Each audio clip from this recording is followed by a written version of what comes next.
The mystery of the ಮೋಕ್ಷ island review. ಇದು ಒಂದು ಸಸ್ಪೆನ್ಸ್ ಮತ್ತೆ ಥ್ರಿಲ್ಲರ್ ಕತೆ. ಇದರೊಳಗಡೆ ಒಬ್ಬ ಡಾಕ್ಟರ್ ಇರ್ತಾನೆ, ಅವನು ಸಾವಾಗುತ್ತೆ. ಸತ್ತೋದ ತಕ್ಷಣ ಅವನೊಂದು ವಿಲ್ಲಲ್ಲಿ ಬರೀತಾನೆ, ನೀವು ಈ ಐಲ್ಯಾಂಡಿಗೆ ಬರ್ರಿ ಅಂದ್ರೆ ಯಾರು ಹತ್ರ ಇರ್ತಾರಲ್ಲ ರಿಲೇಟಿವ್ಸ್ ಅವ್ರಿಗೆ ಮಾತ್ರ ಕರೀತಾನೆ. ನೀವು ಈ ಒಂದು ಐಲ್ಯಾಂಡ್ ಅಲ್ಲಿ ಒಂದು ವಾರ ನೀವು ಬದುಕಿರ್ಬೇಕು.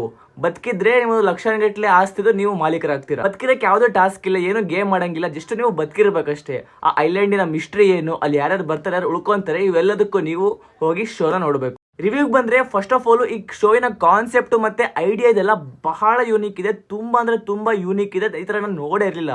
ಆದ್ರೆ ಆದ್ರೆ ಆದ್ರೆ ಎಕ್ಸಿಕ್ಯೂಷನ್ ಮಾರ್ಕ್ಸ್ 0. ಈ ಶೋ 2 ಸಸ್ಪೆನ್ಸ್ ಇದಾವೆ. ಒಂದು ಸಸ್ಪೆನ್ಸ್ ಅಂತೂ ಟ್ರೇಲರ್ ನಿಮಗೆ ತೋರಿಸ್ಬಿಡ್ತಾರೆ. ಸೊ ನೀವು ಟ್ರೇಲರ್ ನೋಡಿಲ್ಲ ಅಂದ್ರೆ ಈ ಶೋ ನೋಡೋಕ್ಕಿಂತ ಮುಂಚೆ ಟ್ರೇಲರ್ ಮಾತ್ರ ನೋಡ್ಬಿಡ್ರಿ. ಪ್ರೊಡಕ್ಷನ್ ಕ್ವಾಲಿಟಿ ಅಂತೂ 0. ಯಾಕಂತಂದ್ರೆ ಎಷ್ಟು VFX ಖರಾಬ್ ಇದೆ ಅಂತಂದ್ರೆ ಐಡಿಯಾ ಚೆನ್ನಾಗಿದೆ, ಆದ್ರೆ ಹಳೆ ಫಿಲಮ್ ನಾಗಿನ್ಗಳಲ್ಲೆಲ್ಲ ನಾಗಿನ್ ಶೋ ಇದಾವಲ್ಲ, ಲೈಕ್ ಹಾವು ಓಡಾಡ್ತಿರ್ತವೆ, ಒಂಥರ ಫುಲ್ ಖರಾಬ್ VFX ಸೀರಿಯಲ್ಗಳಲ್ಲಿ ಅದೇ ತರ ಇದಾವೆ. ಸೊ ಓವರ್ ಆಲ್ ಅಷ್ಟೊಂದು ಚೆನ್ನಾಗಿಲ್ಲ.